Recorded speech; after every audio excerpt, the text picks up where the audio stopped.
November 13th, 2022. It was a date seared into the national consciousness.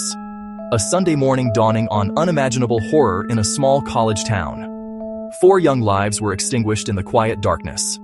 Madison Mogen, 21. Kaylee Goncalves, 21. Xana Kernodle, 20. Ethan Chapin, 20. Inside a house that should have been a sanctuary, that promise was violently and irrevocably stolen. The town, and the country, awoke to a nightmare. The first hours a fog of disbelief as the victims' names echoed across every screen. As investigators combed the King Road house, the full scope of the atrocity emerged. A scene of profound, ferocious violence. The victims were found in their beds, on the 2nd and 3rd floors. They had been stabbed to death. The coroner's report confirmed a swift, brutal, overwhelming assault. The medical examiner determined all 4 died from multiple stab wounds, over 150 combined stab wounds. A personal, rage-fueled attack, not quick or dispassionate. The wounds were consistent with a large, fixed-blade knife. Nothing of value was reported stolen. The violence was directed at the occupants. For 6 weeks, the case seemed stalled. Fear lingered. Then a breakthrough, from the killer's own DNA. A tan leather knife sheath beside Madison Mogen contained single-source male DNA.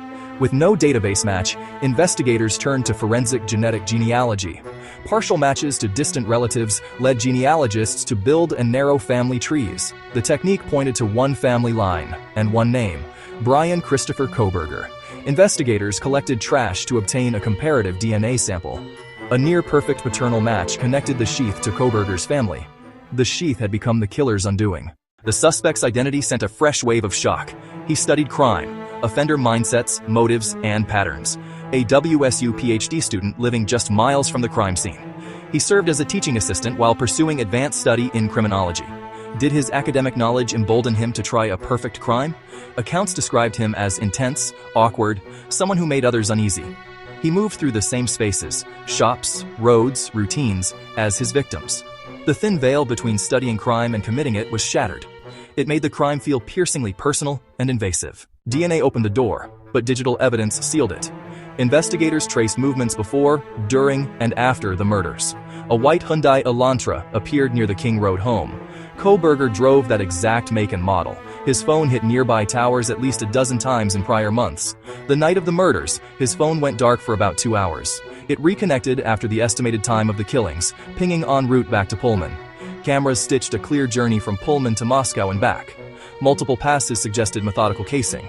A selfie taken the morning after offered a chilling glimpse into his mindset. Nearly 7 weeks later, the pre-dawn raid came. Bryan Kohberger was arrested and charged with 4 counts of first-degree murder and felony burglary. He was extradited to Idaho to face charges. He stood silent. A not guilty plea was entered on his behalf. Prosecutors announced intent to seek the death penalty. In a stunning reversal, he pleaded guilty to all charges. He answered yes when asked if he was guilty of each murder. He received 4 consecutive life terms without parole.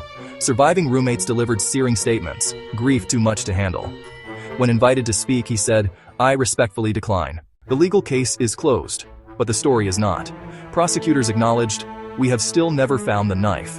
Now 31, he is held in solitary confinement. A possible out-of-state transfer has been discussed for safety. The victims' families have sued WSU, alleging Title IX failures over prior discriminatory, harassing, and stalking behavior. WSU denies responsibility. Prosecutors say they do not know whether he intended to kill all 4 when he entered the home. Why those 4 students, in that house, on that night? His silence, and no trial, leave motives suspended in the air. Justice delivered, answers withheld.